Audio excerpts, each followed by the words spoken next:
ต้นลาวแน่ทุกคนสุกกับบ่มีเงินคือกันแน่ทุกคน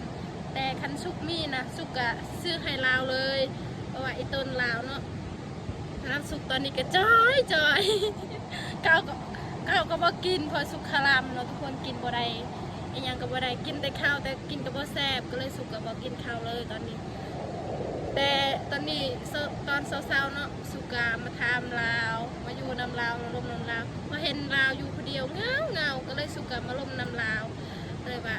ถามลาวว่าเป็นจังไดลาวก็บอกว่าค่อยเป็นใครข้าวก็บ่กินเลย2 มื้ออดข้าวอดน้ำเลยทุกคนโอ้ยอีต้นลาวแท้บัดนี้อีต้นลาวเด้ทุกคนเบิ่งหน้าลาวนะโอ้คนน่ารักจ้ะชื่อหยังชื่อหยังจ้ะเสื้อผ้าโอ้ซื้อนะฮักนะทุกคนแต่เราโสดปะยังโสดทุกคนใครสนใจนะมาทักหาสุกเลยเด้อมาถามสุกเลยเด้อเราก็ยังโสดนะได้สุกกับโสดคือกันเด้อ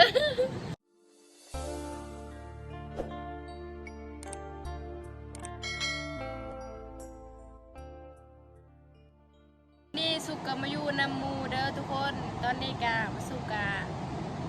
มีอย่างไรเด้อที่สุกะมาอยู่นำหมูเด้อทุกคนมาลมนำหมูเพราะว่าเห็นหมูเงาอยู่คนเดียวเนาะก็เลยว่า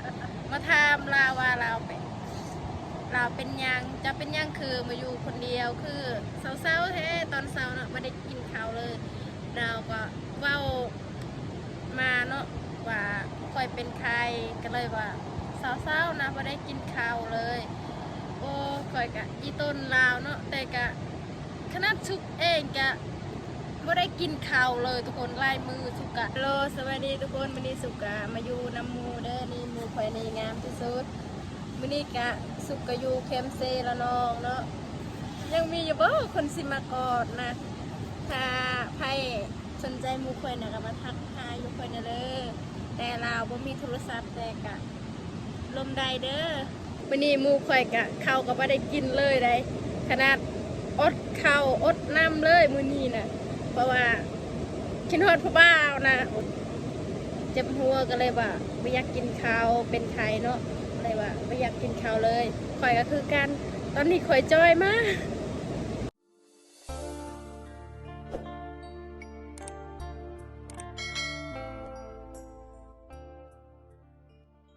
โลสวัสดีทุกคนวันนี้สุกะมาอยู่น้ำมูเด้อนี่มูข่อยในงามที่สุด